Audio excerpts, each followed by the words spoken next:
93.5 red FM पे एक कहानी ऐसी भी सीजन 2 प्रवीण के साथ। On your mark, set, go!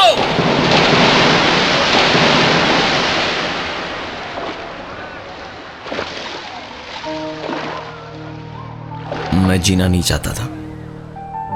कई बार हर तरह से कोशिश कर चुका था। मैं मरना चाहता था, लेकिन 3 मिनट पानी के अंदर रहने के बावजूद उसने मुझे मरने नहीं दिया। मैं अपनी मौत का इंतजार पानी में कर ही रहा था कि सबने मुझे बचाने के लिए छलांग लगा दी पानी में।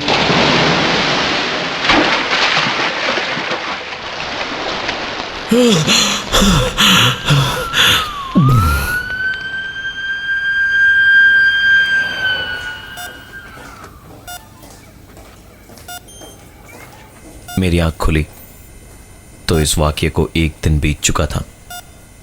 मैं हॉस्पिटल में था। स्कूल वालों ने मुझे हॉस्पिटल में एडमिट करा दिया था।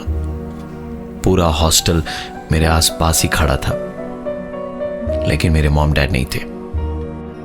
इतने महंगे बोर्डिंग स्कूल में पढ़ाने के पैसे थे उनके पास, लेकिन अपने बिजनेस और किटी पार्टीज से थोड़ा बचाकर देने को टाइम नहीं था उनके पास। सबकी जुबान पे बस एक ही सवाल था, रॉकी तू 3 मिनट तक पानी के अंदर था, लेकिन फिर भी तू मरा नहीं। कैसे? कैसे? कैसे? मैंने भी किसी से कुछ छुपाया नहीं, सच सच बता दिया कि मैं तो मरना ही चाहता था, लेकिन मुझे किसी ने कमर से पकड़ रखा था और दूसरे हाथ से मेरा मुंह दबा रखा था। पानी अंदर गया नहीं तो मैं मरा नहीं। सबके चेहरों का एक्सप्रेशन देखने लायक था। सबको लगा पता नहीं क्या बोल रहा हूं। सब लोग कुछ देर रुके और फिर चले गए। रॉकी यानी मुझे डॉक्टर्स ने इंजेक्शन, दवाइयां और खाना वगैरह दिलवाकर रूम की लाइट ऑफ कर दी। 4 दिन बाद जब मैं हॉस्पिटल से डिस्चार्ज हुआ तो सीधा मेरी स्कूल के उस स्विमिंग पूल के सामने खड़ा था और मेरी आंखों के सामने था वही 4 दिन पहले का नजारा। और इस बार मैंने वो देखा जो उन 3 मिनटों में हुआ था। On your mark, set, go!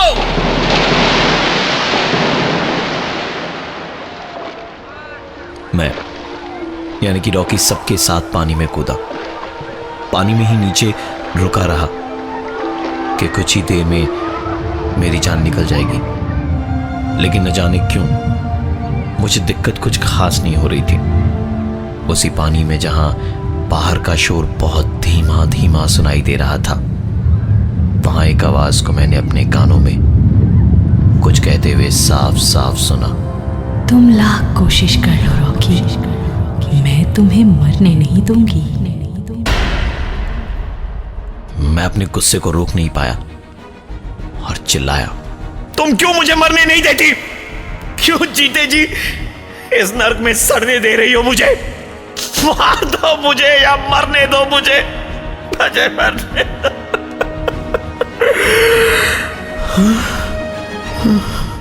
रोते रोते ही मेरी आंख खुली तो देखा कि मैं हॉस्पिटल के बेड पे था और ये एक सपना था। आसपास न पानी का शोर था न ही लोगों का। अगर वहां इस वक्त कुछ थी तो बस हैरान सी कुछ आंखें लिए मरीजों के घूरते हुए चेहरे और हॉस्पिटल के पुराने पंखे की आवाज।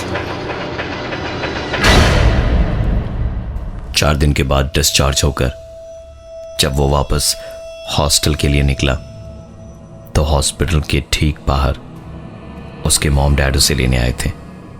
सजी धजी मॉम और सूट बूट में डैड को देख के रॉकी सिर्फ मुस्कुराया और कहा, मर भी गया होता तो शायद आज 4थे दिन ही आते आप दोनों। जाइए जाइए, आपके बिजनेस का और मॉम की किटी पार्टी का नुकसान होगा। मैं बिल्कुल ठीक हूं, मुझे आपकी कोई जरूरत नहीं है।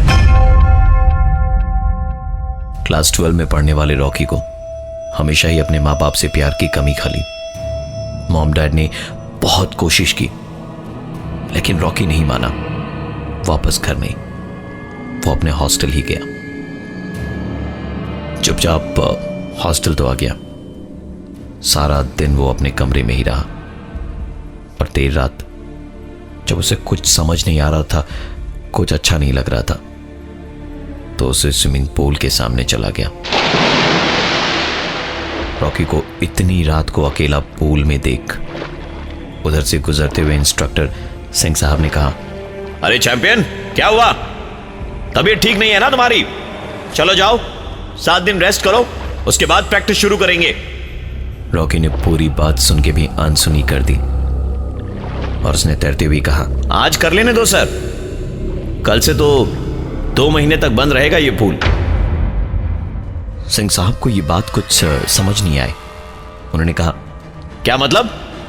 रॉकी ने इस बार उनकी बात का कोई जवाब नहीं दिया और चुपचाप स्विमिंग पूल से बाहर निकल के टॉवल लेकर शावर करने गया और वापस अपने कमरे में चला गया। रॉकी अपने कमरे में लेटा ही था कि अचानक धीमे से उसके कमरे का दरवाजा खुला। उसका क्लासमेट रविंद्र अंदर हंसते हुए आया और बड़े ही आस्ते आस्ते उससे कहा, तूने सिंह सर से क्या बोला कि पूल 2 महीने बंद रहने वाला है? ऐसा क्या होने वाला है? और भाई, तू पानी में कैसे बच गया? तुझे तो मर जाना चाहिए था। काला जादू आता है ना तुझे? बोलना, मुझे भी सिखाना। रॉकी को अपनी बेबसी और उसकी बदतमीजी पे गुस्सा तो इतना आ रहा था कि बस रविंद्र को वहीं मार देता, लेकिन अपने गुस्से में काबू करके उसने सिर्फ इतना ही कहा, कल सुबह 10 बजे देख लेना, ओके? रविंद्र रात को रॉकी के कमरे में ही रहा। सुबह भी पूरे वक्त उसी के साथ था। ठीक 10 बजे पूल के सामने दोनों खड़े थे, जहां सिंह साहब बच्चों को स्विमिंग सिखा रहे थे। चलो कूदो, अरे डरो मत ऐसे, चलो कूदो वरना थप्पड़ पड़ेगा। बोलते बोलते ही सिंह साहब के पैर फिसले और उनका सर स्विमिंग पूल की बाउंड्री के कॉर्नर पे लगा और वहीं तुरंत उनका सर पूरी तरह से फट गया। पूरे पूल का पानी धीरे धीरे लाल हो गया। पानी से निकालते निकालते काफी देर हो गई थी। ये पूरी घटना देखकर कुछ बच्चे चीखे, एक तो बेहोश भी हो गए, पर रविंद्र हैरान था। उसने रॉकी से डरते हुए कांपती आवाज में पूछा, तुझे कैसे पता था? तुझे कैसे पता था कि 10 बजे ऐसी कोई घटना होगी? बता। हाँ? रॉकी ने मुस्कुराते हुए कहा, वैसे ही जैसे मुझे यह भी पता है कि अगली बारी तेरी है। रविंद्र ये सुनकर जैसे पागल हो गया था। पूरे स्कूल में दौड़ दौड़ के पूरे बैच में सबको बताने लगा कि रॉकी ने ही सिंह सर को मारा है और अब ये मुझे मारने वाला है। लेकिन उसकी बात कोई मानता भी तो क्यों, क्योंकि जिस वक्त सिंह साहब मारे गए थे उस वक्त रॉकी भी सबके साथ दूर बैठा हुआ था। रॉकी ने बहुत देर तक रविंद्र की सारी बातें चुपचाप सुनी और आखिर में उसके पास जाकर बोला, अबे वीडियो एडिटर, हाँ, बहुत वीडियो और एमएमएस बनाने का शौक है ना तुझे? कल तेरा वीडियो बनेगा और उसे देखने को तू खुद नहीं होगा। उसके इतना कहते ही दोनों में हाथापाई होने लगी। किसी तरह बाकी के लड़कों ने दोनों के बीच में पड़ के मारपीट बंद करवाई और उसके बाद दोनों को उनके कमरे में ले गए। रविंद्र तो डर के मारे कमरे में ही दिन के वक्त भी चुपचाप बत्ती जलाकर बैठा था। वो ना ही ज्यादा कुछ सोच सकता था और ना ही कर सकता था। बैठे बैठे ही कुछ देर बाद थोड़ा सुस्ताने लगा तो अचानक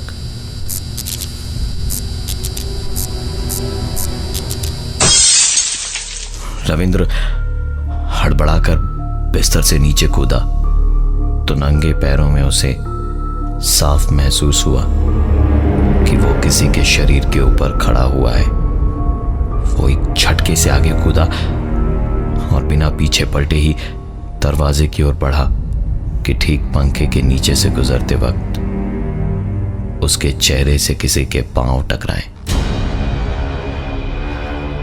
रविंद्र ने अपने कमरे का दरवाजा खोला जो गैलरी के कोने में लगे सीसीटीवी में रिकॉर्ड हुआ। रविंद्र ने दरवाजा खोला, वो बाहर आया। उसने कुंडी लगाई और मोबाइल पे कुछ टाइप कर ही रहा था कि उसे जैसे पैरों से पकड़ के किसी ने वापस घसीट लिया हो। रविंद्र ने व्हाट्सएप पे अपने दोस्तों का एक ग्रुप बना रखा था जिसमें रॉकी भी शामिल था। दरवाजे के बाहर रविंद्र उसी पे मैसेज भेज रहा था जो था, please help, there is something in my room. सारे लड़के निकले और इससे पहले ही रविंद्र के नंबर से उन सबके पास एक वीडियो आया। रविंद्र ऐसे ही सबको डरा के मैसेज करता था और फिर वीडियो भेजता था, तो सभी ने पहले वीडियो देखा और वीडियो में कुछ और नहीं, रविंद्र के साथ जो जो हुआ वही सब था। जब सब दौड़ते हुए रविंद्र के कमरे तक पहुंचे तो पाया कमरा अंदर से बंद पड़ा था। दरवाजे को तोड़कर अंदर देखा तो उस वीडियो फुटेज की ही तरह रविंद्र की लाश खून से लथपथ उसके बेड पे पड़ी थी। और उस वीडियो को देखने के लिए रविंद्र अब जिंदा नहीं था। यह मामला मर्डर का था, इसलिए पुलिस तो आनी ही थी और सबकी उंगली रॉकी की तरफ थी। लेकिन जिस वक्त रविंद्र की मौत हुई, रॉकी उस वक्त लाइब्रेरी में था, इसलिए रॉकी कातिल हो ही नहीं सकता था। और उसके ऊपर से रविंद्र के कमरे का दरवाजा अंदर से बंद था और उसके कमरे में उसके अलावा दूसरा कोई नहीं था। पुलिस ने अपनी फॉर्मेलिटीज करते हुए रॉकी से भी पूछताछ की तो रॉकी ने बताया कि सर, ये रविंद्र कोई दूध का धुलावा नहीं था। इसकी हार्ड ड्राइव्स और मेमोरी कार्ड चेक कीजिए। छुप छुप के सबके वीडियोस बनाता था और ब्लैकमेल करता था ये सबको। उन्हीं में से किसी एक ने मौका देखकर मार दिया होगा इसको। वाकई जब पुलिस ने छानबीन की तो रविंद्र की हार्ड डिस्क, मेमोरी कार्ड्स और डीवीडीज में से कई सारी क्लिप्स मिली जिनमें हॉस्टल के ही कई सारे लड़के लड़कियों की क्लिपिंग्स थी। पर एक क्लिप थी जिसने सबके होश उड़ा दिए थे। यह क्लिप सिंह सर यानी कि स्विमिंग इंस्ट्रक्टर की थी, जिसमें वो एक लड़की को फिजिकली परेशान करने की कोशिश कर रहे थे। और इससे पहले कि वो लड़की शोर मचाती, सिंह साहब की नजर वीडियो बनाते हुए रविंद्र पे चली गई और वो तुरंत वहां से बिना कुछ कहे चले गए। ये सब कुछ उस वीडियो फुटेज में था। यहां तक तो सबने देखा था, लेकिन सिवाय रॉकी के कोई नहीं जानता था कि जिस लड़की के साथ में वो बदतमीजी कर रहे थे वो लड़की और कोई नहीं, अनामिका थी। रॉकी उससे बहुत प्यार करता था और अनामिका भी उससे बहुत प्यार करती थी। रॉकी का कोई खास दोस्त नहीं था और अनामिका के दोस्त ही दोस्त थे। घर पे रॉकी के मॉम डैड के पास उसके लिए 1 मिनट नहीं होता था और अनामिका के लिए उसकी फैमिली हमेशा पागल रहती थी। ऐसी अनामिका ने जब सिंह सर पर छेड़छाड़ का आरोप लगाया तो ये वीडियो ही उसे सही साबित कर सकता था। लेकिन रविंद्र ने ऐन मौके पर धोखा देते हुए यह कह दिया, मेरे पास तो ऐसा कोई वीडियो नहीं है और ना ही मेरे सामने कोई ऐसी घटना हुई थी।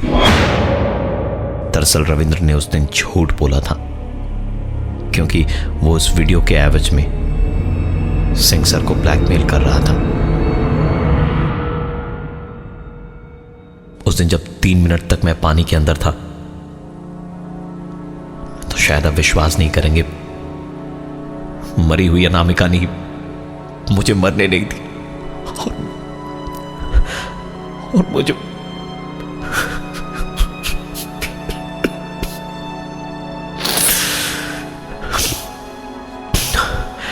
और मुझे बताया, बहुत रो लिए तुम, अब और नहीं। जिन लोगों की वजह से मैंने सुसाइड की, अब उनकी बारी है। 6 दिन के बाद सुबह 10 बजे सिंह सर की मौत होगी और उसके बाद रविंद्र की।